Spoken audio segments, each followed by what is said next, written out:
लेकिन हमारी जो जनरेशन है वो अपनी जड़ों से जुड़ी हुई है। जी, एक माँ के तौर पे जो सबसे बड़ा चैलेंज हमने फेस किया है वो ये चैलेंज रहा है कि बच्चों को सही स्ट्रीम का चयन करने में उनको सही गाइडेंस मिले। तो ये एक बहुत ही बड़ा चैलेंज था, क्योंकि एज पेरेंट हमें लगता है कि साइंस और मैथ्स अगर बच्चे लेंगे तो वो उस स्ट्रीम में ही अच्छा कर सकेंगे और उनको अपॉर्चुनिटी मिलेगी। बट जहाँ तक पटना का सवाल है, पटना में मुझे नहीं लगता है कि कोई रिसोर्सेज की कमी है। हम अभी एट मोमेंट स्ट्रीम चूज किया कॉमर्स विद मैथ्स। करियर का बात करें 2024 का सितंबर या अक्टूबर कौन सा करियर परस्यू करना है आफ्टर 12th।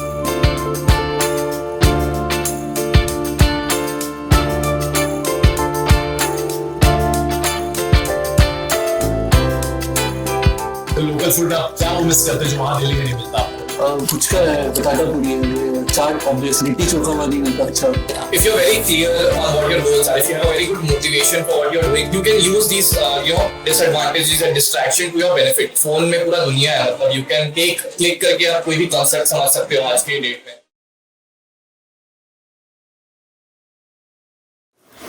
नमस्कार दोस्तों, स्वागत है आपका जियो जिंदगी विद अपराजिता के एक और खास एपिसोड में। आज हमारे साथ हैं देश के अलग अलग कोने से लौटे बिहार की माटी में पले बढ़े वे युवा जो बचपन से हर गर्मी की छुट्टियों में छठ पूजा पर या किसी खास मौके पर अपनी नानी और दादी के घर लौटते हैं। ये सभी युवा IIT, IIM, क्लैट जैसे प्रतिष्ठित संस्थानों से निकले हैं। यहाँ ये प्रोफेशनल्स अब अपनी अलग दुनिया बसाए हुए हैं। ये सभी प्रतिष्ठित परीक्षाओं में सफलताएं प्राप्त किए हैं, बल्कि अपने क्षेत्र में भी बेहतरीन कर रहे हैं। आज हमारे बीच वो युवा जो बिहार की मिट्टी में पले बढ़े हैं, अपनी देश दुनिया में नाम रोशन कर रहे हैं, वो आज अपनी जड़ों पे तरफ गर्मी की छुट्टियों का आनंद लेने जब दूसरे प्रदेशों के लोग हिल स्टेशंस पे जाते हैं तो यहाँ के बिहारी लोग अपने जड़ों की तरफ आते हैं। तो वैसे युवाओं की एक टोली आज हमारे बीच है और उनसे बात करने के लिए भी एक युवा प्रोफेसर ही है। और हाँ, हम क्यों भूले, साथ में कुछ मम्मी लोग भी हैं जिनकी बातें हम करेंगे, क्योंकि ये जो Z जनरेशन है उनको डील करना तो सबसे डिफिकल्ट कार्य हो चुका है। और वो Z जनरेशन की एक्स मम्मी लोगों से तो ज़रूर बातें करनी ज़रूरी होगी, क्योंकि आज हमारे बीच कुछ ऐसे उभरते हुए स्टूडेंट्स भी हैं जो जाने की तैयारी में हैं, जो उड़ान भरने की तैयारी में हैं। तो उन लोगों के साथ, उन मम्मियों के साथ, प्रोफेसर्स और टीचर्स के साथ आज हम सभी इस गोष्ठी में शामिल होते हैं। तो आज जो हमारे बीच गेस्ट आए हैं उसमें नितिशा रत्नम है जो एक लॉ प्रोफेशनल है, अमन प्रियराज जो इंजीनियरिंग के साथ साथ MBA है IIT और IIM से, क्षितिज कश्यप है जो कॉग्निजेंट में दिल्ली में काम कर रहे हैं और एंटरप्रेन्योरशिप में भी अच्छा काम कर रहे हैं। उसके साथ साथ Z जनरेशन के यशस्वी जी हैं जो तैयारी कर रहे हैं यहाँ और आगे बढ़ने की। तो आप लोग सभी से बहुत बहुत आम लीची के संग आप सभी का बहुत स्वागत है। इन सभी से बात करने के लिए डॉक्टर सुमित जो कि एक प्रोफेसर हैं और काफ़ी लोकप्रिय हैं, पटना विमेंस कॉलेज में जूलॉजी पढ़ाते हैं। इस गोष्ठी को आगे बढ़ाते हुए डॉक्टर सुमित रंजन हैं जो सभी से बातें करेंगे। तो चलिए इस नए सफ़र पे हम आनंद लें। इस गर्मी की छुट्टियों में आम और लीची के साथ हम नए सफ़र की ओर चलते हैं और जीते हैं एक ऐसी ज़िंदगी जो सभी के लिए प्यारी सी ज़िंदगी है और आगे भी ज़िंदगी में कई सारे एहसास देते चली जाएंगे। नमस्कार हेमा प्रियदर्शनी जी, बहुत बहुत स्वागत है आपका हमारे चैनल जियो जिंदगी विद अपराजिता में। हेमा जी, आप खुद पटना में रहकर पढ़ाई लिखाई करी है, आपने अपने बच्चों को भी बहुत अच्छे से रेस करा है। ऐसी क्या मजबूरी थी जो कि आपको बच्चों को बाहर ले जा करके उनकी आगे की शिक्षा को आगे लेकर के करनी पड़ी? क्या मतलब पटना में वैसा रिसोर्सेज नहीं है हमारे पास? देखिए, पटना में रिसोर्सेज की तो कोई कमी है ही नहीं, बट हमारे जनरेशन में जब शादी हो जाती थी तो हमें अपने हस्बैंड के साथ मूव करना पड़ता था। और मैं तो शुरुआत से होम सिक रही हूँ। दिल्ली यूनिवर्सिटी में लॉ का एडमिशन लेने के बावजूद मैं पटना ही वापस आना चाही थी और आके यहीं से अपनी आगे की शिक्षा प्राप्त की थी। बट जहाँ तक बच्चों का सवाल है, क्योंकि हमारे husband all India transferable job में थे, तो मुझे देश के बहुत जगह पे, छोटे और बड़े दोनों जगहों पे जाने का मौका मिला। और ईश्वर ने मेरा काफी साथ दिया इसमें कि जब इनकी तैयारी की बारी आई तो कोटा और हैदराबाद लोग जाके तैयारी कराते हैं, वो तो सरकार ने हमें वहां भेज ही दिया। तो वो मेरे लिए एक तरह की उपलब्धि मिली थी। बट जहाँ तक पटना का सवाल है, पटना में मुझे नहीं लगता है कि कोई रिसोर्सेज की कमी है, या पटना छोड़ के मैं कोई अपनी इच्छा अनुसार गई। वो तो ईश्वर ने जो मेरे लिए कहानी लिखी, उस कहानी के अनुसार मैं अपनी कैरेक्टर निभाती चली गई। हेमा जी, आपसे मेरा ये एक सवाल है कि पटना के बाहर की शिक्षा व्यवस्था नो डाउट पटना से अच्छा ही होगा, वहां पर वो व्यवस्था आपके बच्चों को सफलता दिलाने में किस हद तक मदद किया? बाहर की दुनिया में देखिए, शिक्षा व्यवस्था तो बिहार का हमेशा से आगे रहा है।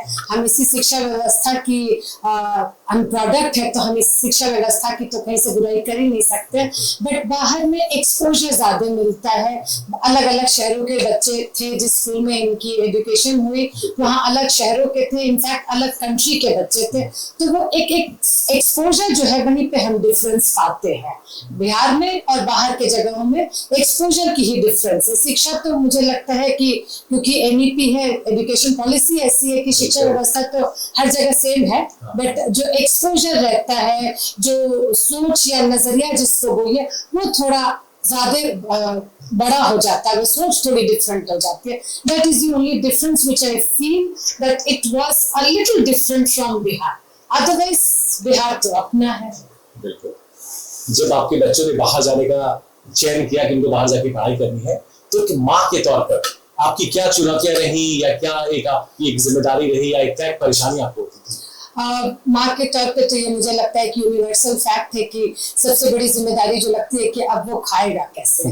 But thanks to Zomato and Swiggy, माँ बाप की कमी थोड़ी कम महसूस होती है बच्चों को। एक तो वो, और दूसरी रहती है कि कैसी संगत मिलेगी। बहुत बार हम एज अ पेरेंट भूल जाते हैं कि शायद मेरा बच्चा भी संगत बुरा हो सकता है। तो वो एक जो रहता है कि कैसी संगत मिलेगी, वो एक सबसे बड़ी टेंशन का विषय था। संगत, खाने का तो अब टेंशन थोड़ा कम रहता है, क्योंकि खाने का तो आपको हर जगह अब मिल जा रहा है सब कुछ, उसमें वो टेंशन कम। संगत की बहुत बड़ी टेंशन रहती है कि जितना मैंने प्रोटेक्टिव एनवायरनमेंट में बड़ा किया है, तो बस ईश्वर से यही इच्छा करती हूँ कि उतने ही प्रोटेक्टिव एनवायरनमेंट मिलते रहे ताकि संगत अच्छी बनी रहे। तो अंततः आपको क्या लगता है कि वो एनवायरनमेंट इन बच्चों को मिला, आपके बच्चों को? हाँ, इस पे मैं बहुत शुक्रगुजार हूँ ऊपर वाले पे कि ये एनवायरनमेंट इन्हें मिला, संगत खराब नहीं हुई, तो इसके लिए मैं बहुत शुक्रगुजार हूँ। वो तो ऊपर वाले के लिए शुक्रगुजार है। चलिए हेमा जी, बहुत बहुत धन्यवाद आपका हमारे स्टूडियो में आने के लिए। आज हमारे साथ है नीतिशा रत्नम जी। नीतिशा जी, बहुत बहुत स्वागत है आपका जियो जिंदगी विद अपराजिता। धन्यवाद। नीतिशा जी, गर्मी की छुट्टी में पहले आप आया करती थी, अभी आप एक लॉ प्रोफेशनल भी हैं, बाहर आप नौकरी भी करती हैं। बचपन का वो गर्मी का छुट्टी और अभी की गर्मी की छुट्टी में बहुत अंतर है। जब आप इस बार गर्मी की छुट्टी में आई, तो आप सबसे पहले जब आप घर आती हैं तो वो पहला काम क्या होता है जो आप करना चाहती हैं? बाहर में गोलगप्पा शायद चटनी वाला अच्छा नहीं बनता है, और पुदीना चटनी का बनता है, और यहाँ पे इमली चटनी का बनता है। तो उनको लगता है सबसे पहले हम आते तो मौर्य लोग, क्योंकि मौर्य लोग से शिफ्ट कर दिया है, तो हम ढूंढते हैं कि कहाँ अच्छा मिलेगा। दूसरा, घर आते हैं तो लगता है कि भात, दाल, भिंडी का भुजिया और दही, उस तरीके का एकदम बैक टू बेसिक वाला खाना मिले, तो वो वाला चीज सबसे पहले आते हैं। और क्योंकि समर है तो आम चूड़ा या इस तरीके का लीची खाना, ये सब चीज बहुत है, क्योंकि मुजफ्फरपुर का लीची काफी फेमस है, तो वो खाने पे अलग ही आनंद आता है। तो हाँ, ये चीज बहुत इम्पोर्टेंट है। बहुत बढ़िया। पटना, बचपन आपका बीता पटना में, अभी आप बाहर जॉब कर रही है, घर बहुत कमाने का मौका मिलता होगा, लेकिन जब कभी आप पटना आती है तो ऐसा क्या बदलाव आप देखती हैं जो आपके समय में नहीं था, या आज के समय में बहुत ज्यादा है, या आप और अपेक्षा करती हैं कि पटना में होना चाहिए? कैफे कल्चर एक बहुत बड़ा चीज है जो मेट्रोपॉलिटन में पहले बहुत दिखता था, अब यहाँ पर भी कैफे कल्चर आ गया है। आप देखिएगा कि बहुत सारे नए नए कैफेज खुल गए हैं, मॉल खुल गया है, और लोग भी अब थोड़ा सा मतलब लिविंग स्टैंडर्ड डिफरेंट हो गया है। स्टारबक्स खुल गया है यहाँ पे, जो कि पहले हम लोग हमेशा दिल्ली या बॉम्बे जाते थे वो सारी चीजों के लिए, अब यहाँ पर ही हमारे पास सारी चीजें हैं। हम बाहर भी जाते हैं तो हम लोगों को बताते हैं कि अब ये नया चीज खुल गया है पटना में, तो उनको भी काफी ये लगता है कि डेवलपमेंट कितना फास्ट हो रहा है वहाँ पे। अभी नया एयरपोर्ट भी खुल गया है, तो ये सारी चीजें हम वहां पर भी बताते रहते हैं लोगों को। आपको क्या लगता है कि हमारे जो पटना की युवा है, क्या उनमें किसी प्रतिभा की कमी है, या अगर उनमें प्रतिभा की कमी नहीं है तो बच्चे क्यों आखिर माइग्रेट करते हैं यहाँ से बाहर जाके पढ़ाई करने? हमको तो लगता है कि जहां पर भी आप बाहर जाते हैं, चाहे वो आप मेट्रोपॉलिटन में जाइए या इंडिया के बाहर जाइए, रहते बिहारी ही हैं। बस डिफरेंस यही रहता है कि बिहारी बाहर जाते हैं। डिफरेंस बस इतना ही रहता है कि यहाँ पे क्योंकि अपॉर्चुनिटी की कमी है, इंडस्ट्रीज नहीं है, आईटी कंपनीज नहीं, कुछ रिसर्च ऑर्गेनाइजेशंस खुल रहा है, वेदांता खुला है फॉर दैट मैटर, लेकिन इतनी अपॉर्चुनिटी नहीं है जो कि यहाँ पे ही लोग नौकरी कर सके। नहीं तो किसी को भी अपना घर छोड़ के जाना क्यों सही नहीं लगेगा। नितिशा जी, चूंकि आप एक बहुत प्रतिष्ठित हॉस्पिटल की लीगल ऑफिसर हैं, तो ये मुझे जानना है, क्योंकि हम लोगों को पता भी नहीं होता है, हमारे युवाओं को ये नहीं पता होता कि लॉ करने के बाद क्या हॉस्पिटल में भी, इस अस्पताल में भी नौकरी कर सकते कि नहीं। क्योंकि आप वहां पे कार्यरत हैं और आप संभालती हैं, तो किस तरह का काम वहां होता है, या क्या एक रोल और रिस्पॉन्सिबिलिटी आपकी होती है? तो ये मतलब बिहार में काफी पहले जब हम लॉ करना स्टार्ट किए थे तो हम क्लास 8 में सोच रहे थे कि हमको लॉ पढ़ना है, एंड वो जब हम तैयारी करना स्टार्ट किए तो हमको पता था कि लिटिगेशन होता है और जज बनता है, और गवर्नमेंट जॉब ही मतलब हमारे लिए हमेशा इम्पोर्टेंट होता है। तो हमको याद है कि मेरी मम्मी करियर लॉन्चर में बैठ के पूछी थी सबसे पहला चीज कि अगर तुम लॉ पढ़ोगी तो लॉ पढ़ने के बाद क्या क्या और किया जा सकता है, क्योंकि कॉर्पोरेट लॉ में हम पहला जनरेशन लॉयर थे जिसमें कि क्या किया जा सकता है ये पूछने का अपॉर्चुनिटी आया था। और जैसे हम बाहर निकले, मेरा फर्स्ट जॉब ही एमएनसी से स्टार्ट हुआ, हम फर्स्ट जॉब में ही कॉग्निजेंट में थे।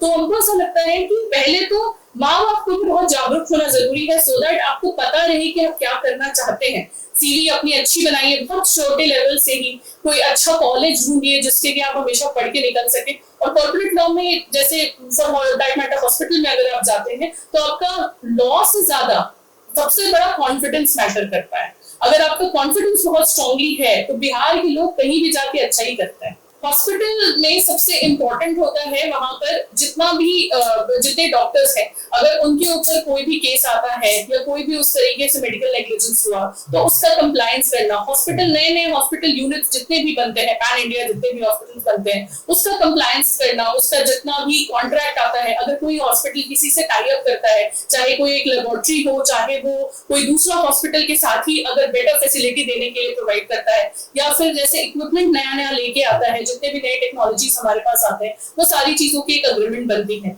उसके अलावा अगर कोई चीज आ रहा है हॉस्पिटल में तो हर चीज के लिए कंप्लायंस होता है, तो रिस्क एनालिसिस और कंप्लायंस भी एक part and parcel of the process होता है। उसके अलावा लिटिगेशन होता है, जो कि जितने डॉक्टर्स हैं उनके ऊपर अगर कोई भी मेडिकल नेग्लिजेंस का केस होता है तो वो हमारी रिस्पॉन्सिबिलिटी होती है कि वो उसको केटर करने के लिए और ध्यान से देखने के लिए कि कोई भी चीज गड़बड़ नहीं रहे। तो as a in house council हमारा रोल एक चीज पे सीमित नहीं रहता है, चाहे वो कोई भी लॉ हो, चाहे वो कोई भी सिस्टम हो, अगर वो हॉस्पिटल में आ रहा है तो वो हमको अच्छे तरीके से हो जाए, ये देखना रिस्पॉन्सिबिलिटी। नितिशा जी, आपकी शिक्षा कहाँ से हुई है? मेरी बचपन से पढ़ाई बिहार में ही हुई है, और हम क्लास 10 सेंट जोसेफ कॉन्वेंट और क्लास 12 सेंट माइकल से पढ़े हैं। उसके बाद हम क्लैट की पढ़ाई करना स्टार्ट किए। तो मेरे पेरेंट्स चाहते थे कि हम कोई एनएलयू से पढ़े, और मेरा NLU Patna Chanakya national law university वहां पर हुआ, तो हम वहां से अपनी लॉ की पढ़ाई खत्म किए। उसके बाद हमको लगा कि मेरा मास्टर्स करना भी जरूरी है, और बिहार में क्योंकि पढ़ाई का बहुत ज्यादा चलन है, तो फिर मेरी मास्टर्स की पढ़ाई दिल्ली यूनिवर्सिटी से हुई, जो कि अलग एक एक्सपोजर है, वो पूरा रिसर्च फील्ड है, तो वहां पर एक अलग एक्सपोजर मिला और नया अपॉर्चुनिटी मिला हमको उसके बाद। नमस्कार स्मिता जी, स्वागत है आपका जियो जिंदगी विद अपराजिता में। स्मिता जी, हाल में ही आपके बच्चे ने 10वीं की एग्जामिनेशन पास करी है, जिसे क्लास 10 बोर्ड बोलते हैं। तो एक माँ के तौर पर आपकी क्या चुनौतियां रही हैं अपने बच्चों को क्लास 10 दिलवाने में? सुमित जी, एक माँ के तौर पे जो सबसे बड़ा चैलेंज हमने फेस किया है वो ये चैलेंज रहा है कि बच्चों को सही स्ट्रीम का चयन करने में उनको सही गाइडेंस मिले, तो ये एक बहुत ही बड़ा चैलेंज था। क्योंकि एज पेरेंट हमें लगता है कि साइंस और मैथ्स अगर बच्चे लेंगे तो वो उस स्ट्रीम में ही अच्छा कर सकेंगे और उनको अपॉर्चुनिटी मिलेगा। मगर अभी के जनरेशन, जैसे मैं एक जेनजी जनरेशन अभी जिसको बोलते हैं, तो वैसे बच्चों टीनेजर की मदर हूँ, तो वो एक बहुत बड़ा चैलेंज है कि आप बच्चे को कन्विंस करने में कि उनको आप चाहें तो वो कन्विंस जल्दी होते नहीं है। एंड ये एक बहुत बड़ा चैलेंज था कि स्ट्रीम उनको क्या सही मिला जाए। तो ये सबसे बड़ा चैलेंज है जो मैंने इस दौर में फेस किया है। बिल्कुल, अभी वो 11वीं में एडमिशन लेगा, आपकी भी एक माँ के तौर पर बहुत सारी चिंताएं होंगी कि क्या करेगा। आप एक माँ के तौर पर क्या देखती हैं कि उसके आने वाले पढ़ाई में वो अपने करियर को लेकर के कितना सजग रहेगा, या आप एक माँ के तौर पर कितना उसे सपोर्ट करेंगे? मैं एक माँ के तौर पे उसे सबसे बड़ा सपोर्ट जो दे सकती हूँ वो है एक emotional support and mental support. जो बच्चों को पढ़ने के टाइम में जब challenges they are going through the type of competition जो अभी हमारे देश में है, बच्चे लोग परेशान हो रहे हैं, तो उस टाइम में एक मदर का सबसे इम्पोर्टेंट रोल है या पेरेंट्स का सबसे इम्पोर्टेंट रोल है उनको कॉन्फिडेंस देना, mentally as well as emotionally. तो ये हमको लगता है कि ये सबसे बड़ा चीज है जो हम उसको दे सकते हैं। और टाइम टू टाइम सही गाइडेंस देना और ये इंश्योर करना कि वो जिस भी लाइन में है सही लोगों के बीच है, कोई भी ऐसा चीज नहीं है जो उनका लोगों से उठना बैठना है, वो सही रास्ते पे जा रहे हैं। तो ये चीज है जो मदर के रूप में मुझे लगता है कि बच्चे के लिए मुझे जरूर। स्मिता जी, अभी क्लास 10 का बोर्ड हुआ, 2 साल के बाद फिर वो 12वीं का बोर्ड देगा, तो ऐसे में उसको ज्यादा दबाव ना रहे, उसको संतुलित रखने के लिए आपकी क्या एक दायित्व और ये क्या एक रिस्पॉन्सिबिलिटी बनती है? अभी जो एज पेरेंट्स हम लोग सबसे ज्यादा फेस कर रहे हैं बच्चों के साथ, तो सबसे बड़ा प्रॉब्लम चैलेंज ये आ रहा है इंटरनेट का। अब मैं एक वर्किंग पेरेंट हूँ और दिन भर बाहर रहते हैं, हमारे हस्बैंड की पोस्टिंग बाहर है, तो बच्चे को समझिए कि टिल 10th हम सिंगल पेरेंट, हम या मेरे हस्बैंड दोनों को इसको सिंगल हैंडेडली हैंडल किए हैं। तो ये बहुत बड़ा चैलेंज रहा है कि उसको अभी इंटरनेट की दुनिया में कैसे दूर रखा जाए, क्योंकि ये बहुत ही बड़ा अभी टीनेजर बच्चों के साथ चैलेंजेस आ रहा है। लेकिन इंटरनेट कभी कदार तो बहुत ही फायदेमंद होता है स्मिता जी। बिल्कुल, इंटरनेट बहुत ही फायदेमंद होता है और पढ़ने में बच्चों को बहुत लाभ भी देता है। मगर बच्चे के उम्र अभी जिस पड़ाव पे हैं, तो वो क्या देख रहे हैं क्या नहीं देख रहे हैं, जब पेरेंटल कंट्रोल तो होना चाहिए। यस, तो वो पेरेंटिंग कंट्रोल जो है, तो ये बहुत ही बड़ा एक चैलेंज हो गया है अभी जितने पेरेंट्स हैं। आने वाले समय में मुझे लगता है कि ये और भी बड़ा चैलेंज बनते जा रहा है। और मोबाइल और इंटरनेट ये बहुत बड़ा चैलेंज है, और सिंगल पेरेंट के रूप में उसको हैंडल करना और देखना कि सही सब चीज बच्चे सही राह पे रहे, तो ये एक चीज है जो मुझे लगता है कि चैलेंज भी रहा है हम लोगों के लिए। आज से 5 साल के बाद आप अपने बेटे को या अपनी बेटी को कहाँ तक देखती है? हम अपने बेटे और बेटी को चाहेंगे कि जो भी उनका इंटरेस्ट का फील्ड है उसमें वो अपना 100% दे और आगे बढ़े, और डेफिनेटली अपने इंटरेस्ट के फील्ड में हम उनको सही करियर का गाइडेंस देते जाएं, उनको एक अच्छा सपोर्ट चाहे मेंटली हो या इमोशनली, जो हम पहले भी बोले थे, वो प्रोवाइड करें। और हमारे पास जो रिसोर्सेज अवेलेबल हैं वो बच्चे को हम पूरी तरह से दे, सो दैट कि वो अपना 100% प्रोवाइड कर सके और बहुत आगे बढ़े। तो मुझे लगता है कि बच्चे को एक कॉन्फिडेंस जो पेरेंट इस एज में दें, तो वो डेफिनेटली उनको बहुत ही बड़ा सपोर्ट मिलता है कि हम आगे बढ़े और करें और सही गाइडेंस मिले। जो जो चैलेंजेस हम लोग फेस किए हैं वो चाहेंगे, ऐसे तो मेरे पिता भी बहुत ही ज्यादा सपोर्टिव रहे हैं, तो उनसे भी मुझे सीखने का बहुत ही मौका मिला है उस टाइम में बच्चे के साथ किस तरह से बिहेवियर किया जाता है। पीछे की भी दुनिया टाइम में मेरे फादर बहुत ही विजनरी थे, तो वो भी बहुत बड़ी लर्निंग रही है, जिसके कारण हमको लगता है कि हम भी अपने बच्चे को उसी तरह से प्रोवाइड करें, सो दैट कि वो आगे बहुत ही एक ऊंचा नाम करे अपने जिस भी फील्ड में चाहते हैं। मेरी शुभकामनाएं आपके साथ है। बहुत बहुत धन्यवाद आज का हिस्सा बनने के लिए। Thank you Sumit ji, and मैं एक धन्यवाद अपराजिता जी को भी देना चाहूंगी जिन्होंने मुझे यहाँ पे आके बोलने का मौका दिया, तो बहुत बहुत धन्यवाद। नमस्कार अमन भैया जी, स्वागत है आपका जियो जिंदगी विद अपराजिता चैनल पर। अमन जी, आपकी प्रारंभिक शिक्षा कहाँ से हुई है? तो मेरे पापा का ट्रांसफरेबल जॉब था, तो हम लोग ऑल माय चाइल्डहुड में बहुत अलग अलग जगह पे रहा हूँ, पढ़ा हूँ। पापा मम्मी का फोकस हमेशा रहा था कि इंटरनेशनल स्कूल में पढ़ाए, थोड़ा ऑलराउंड एक्सपीरियंस हो, नॉट जस्ट एजुकेशन बट बाकी एस्पेक्ट में भी स्कूल अच्छा अपॉर्चुनिटी और प्लेटफॉर्म दे। तो मतलब काफी स्कूल में पढ़ा हूँ मैं, अब सबका नाम तो नहीं ले पाऊंगा, बट सारे स्कूल में आई गेस एक कॉमन फैक्टर यही था कि स्पोर्ट्स हो, म्यूजिक हो, कोई भी एक्स्ट्रा करिकुलर एक्टिविटी हो, मॉम डैड इंश्योर्ड कि वहाँ पे वो सब प्लेटफॉर्म हो कि मैं बाकी सब चीज भी सीख पाऊँ। आफ्टर दैट 11th-12th में फिर मैं कोचिंग में चला गया था जेई के लिए, और फिर बीटेक मैंने किया सिविल इंजीनियरिंग में IIT खड़गपुर से। उसके बाद 2 साल नौकरी की बार्कलेज में एज ए सॉफ्टवेयर डेवलपर। उसके बाद मेरा फाइनेंस में बहुत मन था तो उसको परस्यू करने के लिए मैंने MBA किया IIM बैंगलोर से, और अब मैं अगले महीने ज्वाइन करने वाला हूँ HSBC as an investment banker. Aman ji, आप पटना से बाहर आपकी शिक्षा हुई और जॉब या बाहर ही कर रहे हैं, अगर भविष्य में कभी आपको पटना आकर के, चूंकि आपका ये मातृभूमि है और आपका होम टाउन कहलाता है, तो कभी यहाँ लौट करके अगर आपको कुछ करने का मौका मिले तो आप क्या करना चाहेंगे? तो I guess purely from business point of view Patna का मार्केट अभी बहुत ग्रोइंग है, तो बहुत सारी चीज हो गई, जैसे नितिशा जी ने भी कहा था कैफेज के बारे में कि up and coming in Patna.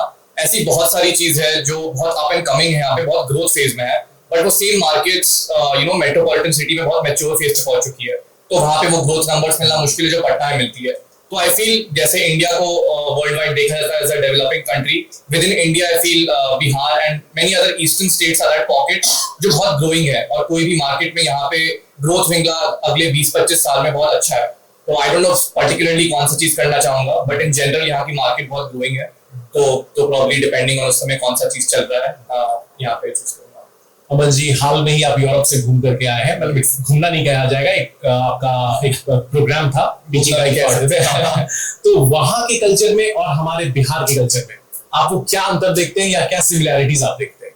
तो कोई एक अंतर और कोई सिमिलैरिटी आप बता सकते हैं? सबसे पहले तो टॉप ऑफ माइंड क्योंकि मैं यहाँ पे गाड़ी चला के आया, तो सबसे पहले मैं यहाँ के ट्रैफिक डिसिप्लिन का बात करूंगा जो यूरोप में कुछ ज्यादा ही अच्छा है। मतलब एक एक रूल जो शायद इंसान ने बुक में पढ़ा होगा वहाँ पे फॉलो होता है। यहाँ पे ऑफ कोर्स हॉकिंग से लेके किसी भी चीज का रूल तो फॉलो नहीं होता है, but at the same time you have to realise कि वहाँ पे कैसी पॉपुलेशन है, वहाँ पे कितने ज्यादा लोग हैं और कब से क्या कर रहे हैं। तो कंसिडरिंग वहाँ का पॉपुलेशन, इतना कम लोग, इतनी कम गाड़ी, इतने बड़े सड़क, वो पॉसिबल है वहाँ पे करना। इंडिया में वो सेम चीज करना या फिर पटना में भी वो सेम चीज करना इज वेरी डिफिकल्ट।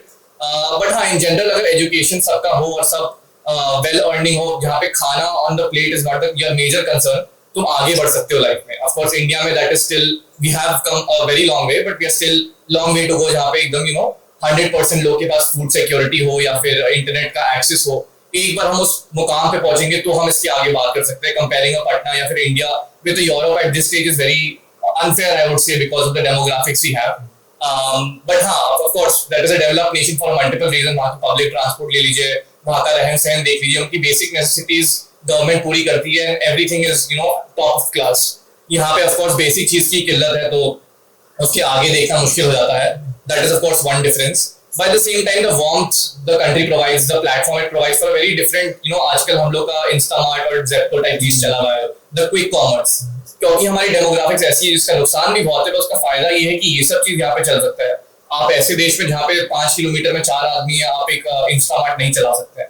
तो एट द सेम टाइम हमारी डेमोग्राफिक्स प्रोवाइड्स बहुत सारी advantage also. I guess that is a difference in trade off between India और एक यूरोप की जगह पे। चूंकि बिहार से आपका जड़ जुड़ा हुआ है और बिहारी माओ को सबसे बड़ा समस्या होता है कि जब बच्चे बाहर कहीं काम कर रहे हो या बाहर कहीं घूमने जा रहे हो या बाहर कुछ कर रहे हो, तो आपकी तरफ से, आपकी माँ की तरफ से कभी कुछ ऐसा चिंता या कभी परेशानी या कभी भी बहुत आपको लेकर के कुछ ख्याल वैसा रहा है उनके मन में? हाँ, मतलब ख्याल तो रहते ही, but I feel what makes a bridge between us is कि हम लोग हर दिन 2 बार बात करते हैं। तो ऐसा नहीं कि मैं दुनिया में बहुत कहीं आगे बढ़ गया एंड दे आर समवेयर कहीं बैठे हुए। हम लोग हर दिन बात करते हैं, हर दिन कनेक्टेड रहते हैं, इसलिए मतलब हम लोग साथ में ही चलते हैं। तो आई don't think they have ever felt disconnected with me, और हर मुकाम पे वो लोग साथ ही रहते हैं, हर एक डिसीजन में। अब तो व्हाट्सएप भी इतना अच्छा हो गया है, तो वीकली एक बार वीडियो कॉल हो गया या फिर ग्रुप पे कुछ भी अपडेट हो गई, तो इससे बहुत कनेक्टेड फील रहते हैं। ऑफ कोर्स कंसर्न तो होता ही था। आई डोंट थिंक आफ्टर, मतलब अब तो एकदम ही नहीं होना चाहिए, अब मैं काफी रह चुका हूँ बाहर घर के, बट ऑफ कोर्स स्टार्टिंग में खाना को लेके, सेहत को लेके, पढ़ाई को लेके काफी कंसर्न्स रहते थे, क्या करने वाले हो, कैसे करने वाले हो, मैनेज कर लो कि नहीं। But of course over the time मैंने भी उनको प्रूव दिया है कि, उनको विश्वास दिया है कि आई कैन मैनेज अलोन।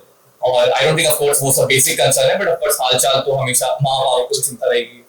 आजकल के युवा बहुत पढ़ाई लिखाई से दूर जा रही हैं या फिर बहुत डिस्ट्रैक्ट हो रहे हैं, वैसे में आप एक युवा को क्या मोटिवेट करने के लिए कहना चाहेंगे, खास करके हमारे पटना के युवा को? अच्छा, तो मतलब ऑफ कोर्स जमाना काफी बदल गया। जब मैं 11th-12th में था तो मेरे पास कोई फोन नहीं था, एक डब्बा फोन था, उसमें मॉम डैड को कॉल करने के लिए लगता था। तो फोन और टीवी ऐसा डिस्ट्रैक्शन मेरे पास था ही नहीं। आज की डेट में अगर मैं सोचूं कि with phone and TV of course there are lot of benefits, but at the same time distraction तो बहुत बड़ा है, उसको रोका नहीं जा सकता है। But that is how it is evolving. You can't take phone और laptop away from a person, you know, because that can be your biggest asset also. तो माँ बाप को बस दिशा दिखा सकते हैं, या फिर कोई, अगर मैं भी एज अ सीनियर सजेस्ट करूँ किसी को, तो यही बोल सकता हूँ कि if you're very clear on what your goals are, if you have a very good motivation for what you're doing, you can use these disadvantages and distraction to your benefit. Phone में पूरा दुनिया है, मतलब you can एक click करके आप कोई भी कॉन्सेप्ट समझ सकते हो आज के डेट में। तो अगर एक बहुत स्ट्रॉन्ग मोटिवेशन किसी के पास है, that only comes from the fact कि person should enjoy what they're doing. I wouldn't say कि मैं बहुत enjoy किया अपने 11th-12th, but at the same time मेरे पास एक बहुत स्ट्रॉन्ग मोटिवेशन था कि मेरे को कुछ करना है।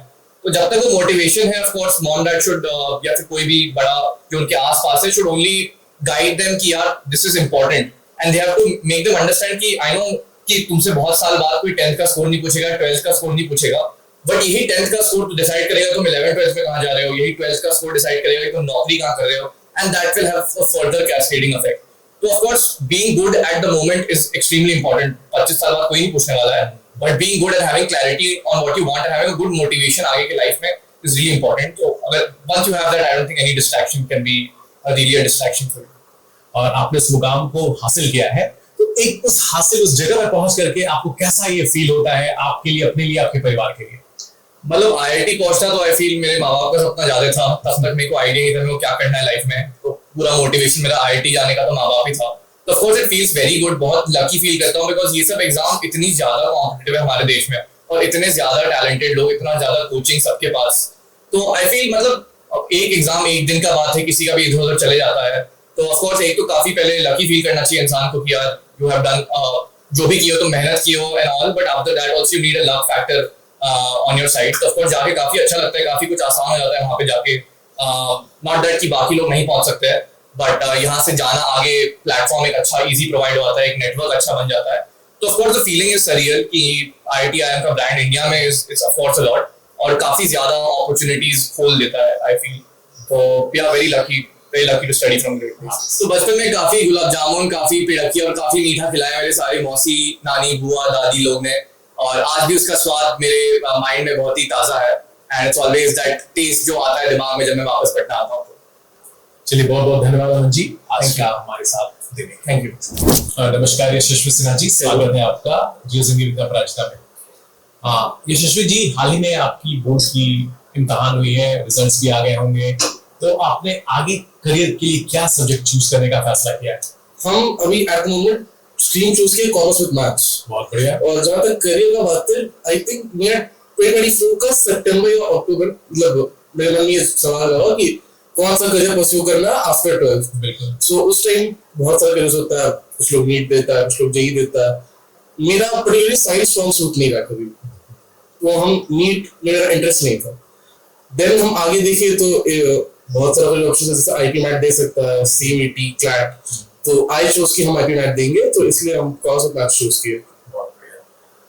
क्लास 10th के दौरान बोर्ड के एग्जाम देने के समय तक मतलब किन तरह की चुनौतियों का सामना आपको करना पड़ा? क्योंकि कभी कभी रात भर आपको पढ़ना पड़ता होगा, साथ में फैमिली फंक्शंस भी रहते हैं जो आपको अटेंड करने होंगे, कैसे आप इस दोनों को बैलेंस कर पाते थे? आई थिंक जो बहुत बड़ा मतलब मेरे मन में एक नहीं था, जैसे मेरी दीदी का शादी हुआ था, मतलब मेरे प्री बोर्ड कह रहा हूँ, तो फैमिली फंक्शंस मिस करना, फिर मेरे पेरेंट्स चाहते थे कि हम कॉमर्स ना अटेम्प्ट करें, आई टेक साइंस, क्योंकि मेरी बहन भी मतलब नीट दे के डॉक्टर बनी थी, तो इसलिए। बट मेरा एक चॉइस था कि मैं कॉमर्स ले रहा, तो उसके लिए बस डिबेट करना पड़ा, थोड़ा पेरेंट्स से कन्विंस करना पड़ा था through a period of time कि I want to do this, and so I chose commerce and they agreed ultimately.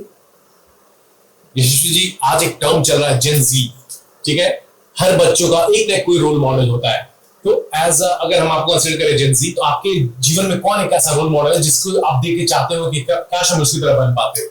I think मेरे जनरेशन में हम लोग रोल मॉडल्स ऐसे चूज करते हैं, जैसे I think everyone is passionate about something in my generation. कोई क्रिकेट बहुत देखता है, कोई मूवीज बहुत देखता है, तो हम लोग वहीं से अपना कोई रोल मॉडल चूज करते हैं। तो हम लोग जैसे हम क्रिकेट बहुत देखते हैं, तो मेरे बहुत से रोल मॉडल्स हैं, लाइक सम क्रिकेटर्स, क्योंकि I like their ability to come back. Like many times we feel कि लाइक क्रिकेटर आर डन, उनका फॉर्म चल गया है, रन नहीं लग रहे, but they come back from that. Not just cricket wise, हम बस एक लाइफ केस में कह रहे हैं कि कितना भी खराब सिचुएशन हो, but you can always come back from. अपने आप को एकदम होल्ड करके रखना चाहिए। यशस्वी जी, आपका सपना, हर बच्चे का सपना होता है कि कुछ बड़ा काम कर जाए ताकि पेरेंट्स उसके प्राउड फील करें। तो अगर आपने करियर कॉमर्स को एज अ करियर चूज किया है, तो आप अपने आप को 10 साल के बाद कहाँ देखते हैं ताकि आपके पेरेंट्स आपको देख करके गर्व कर सके? 10 years नहीं सोचा अभी, पहले 11 कर देंगे, फिर एक एग्जाम होता है आईपी मैट करके, उसको अटेंड करेंगे। उसमें उसका कोर्स होता है 3 years BBA plus 2 years MBA। IPMAT के बारे में आपको कहाँ से जानकारी मिली? आईपी मैट में कजन्स फ्रेंड्स हम लोग बैठ के डिस्कस कर रहे थे कि कौन सा एग्जाम दे सकता है, मतलब सब लोग बैठ के कि किसका क्या स्ट्रॉन्ग सूट है, कौन सा सब्जेक्ट में वो एक्सेल कर पाएगा। तो वहीं से हम लोग मतलब एक लिस्ट बनाए थे एग्जाम्स का कि कौन सा हम लोग के लिए बेस्ट रहेगा। तो वहां पे हम अपना आईपी मैट चूज किया, आईपी मैट एनसीयूटी, बट मेरा मेन ड्रीम है कि हम आईपी मैट क्लियर कर सकें। यशस्वी जी, जनरली ये देखा जाता है कि जब पेरेंट्स वर्किंग हो तो बच्चों को पढ़ाई लिखाई में बहुत समस्या आने लगती है। तो क्या कभी आपने ऐसा फील किया कि कभी आपके भी पढ़ाई में कुछ रुकावट बन रही हो आपके पेरेंट्स का काम करना? नहीं, मेरे पेरेंट्स का कभी उनके साइड से आज तक कोई रुकावट नहीं है। They always supported me anything जो स्ट्रीम का भी बिलाकल था, but they ultimately agreed my decision and they were happy also at the end. And economically भी जितना ट्यूशन जो भी था, दे ऑलवेज सपोर्टेड मी। मेरे साइड से था क्योंकि मेरे पेरेंट्स नहीं थे, तो आई थिंक हम थोड़े रिस्पांसिबल करके डिस्ट्रैक्ट हो गए, फोन देख लिए, ये क्योंकि वो साथ में रहते नहीं थे आपके। बट आई थिंक इसके लिए पेरेंट्स को ब्लेम करना बहुत अनफेयर होगा। बहुत बहुत शुभकामनाएं आपको, भविष्य में बहुत आगे लंबी उड़ान। नमस्कार क्षितिज कश्यप जी, आपका स्वागत है जियो जिंदगी विद अपराजिता में। क्षितिज जी, आपकी प्रारंभिक शिक्षा कहाँ से हुई है? तो मेरी प्रारंभिक शिक्षा यही पटना से ही हुई है। मैंने 10th और 12th Saint Xavier's High School से कंप्लीट किया था। उसके बाद मैंने इंजीनियरिंग की, मैकेनिकल इंजीनियरिंग बेलगोटिया यूनिवर्सिटी से, जो कि नोएडा में है। उसके बाद मैंने मतलब मेरी कैंपस प्लेसमेंट हो गई थी कॉग्निजेंट में एज अ सॉफ्टवेयर इंजीनियर।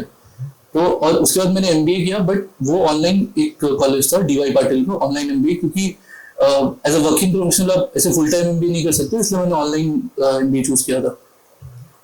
क्योंकि बाहर अभी आप जॉब कर रहे हैं और एक प्रतिष्ठित कंपनी में आप एज इंजीनियर काम करते हैं, तो मेरा ये सवाल है कि आप पटना की वैसी कौन सी चीजें जो सबसे ज्यादा मिस करते हैं बाहर में? क्योंकि घर आपका पटना और घर के बाहर में एक इंसान वो क्या सबसे ज्यादा मिस करता है? बेसिक डिफरेंस ये है कि अब पटना और दिल्ली में, कि पटना में एक फैमिलियरिटी है, मतलब एक अपनापन सा है जो कि दिल्ली में नहीं मिल पाता है। दिल्ली मतलब एक बहुत ही फास्ट पेस्ड और ऐसे बहुत बिजी, बहुत ज्यादा ऐसे कि अगर आप बात भी कर रहे हो तो किसी से बहुत फॉर्मली बात कर रहे हो, ऐसे अपनापन सा नहीं लगता है। प्लस यहाँ पे दोस्त है मेरे बचपन के, फैमिलीज है, यहाँ का फूड मतलब लोकल फूड बहुत अच्छा है। तो लोकल फूड आप क्या मिस करते हैं जो वहाँ दिल्ली में नहीं मिलता आपको? पुचका है, बटाटा पूरी है, ये चाट ऑब्वियसली सभी बिहारी का फेवरेट। हाँ, लिट्टी चोखा वहाँ नहीं मिलता अच्छा। तो यही है वहाँ पे डिफरेंस उन्होंने। ये बताइए कि आपकी पढ़ाई लिखाई पटना में, फिर नौकरी बाहर में, तो आपके पर्सनालिटी में क्या कुछ चेंजेस आया है जब आप पटना से बाहर की तरफ गए? तो मतलब दिल्ली एक जाना ही बहुत बड़ा टर्निंग पॉइंट था मेरी लाइफ में। मतलब पहले घर पे थे तो सब कुछ मम्मी कर देती थी या पापा कर देते थे, इस चीज के लिए खुद से कुछ मेहनत नहीं करना पड़ता था, चैलेंजिंग नहीं होता था मतलब पटना। बट दिल्ली जाने पे सब कुछ आपको खुद हैंडल करना पड़ता है, बहुत चैलेंजिंग। हाँ, आत्मनिर्भर वहाँ बन जाता है इंसान। फिर वही हर नई तरह के लोगों से मिलना, बात करना, कुछ काम करवाना है तो कैसे बात करना होगा, क्या करना होगा। तो ये एक मतलब जो डिफरेंस आया वो उसमें दिल्ली जाने में। क्षितिज जी, अभी हमारे युवा जितने भी हैं, चाहे बिहार हो या अलग अलग राज्य स्टेट से हो या डिस्ट्रिक्ट से हो, वो माइग्रेट कर रहे हैं बड़े शहरों की ओर।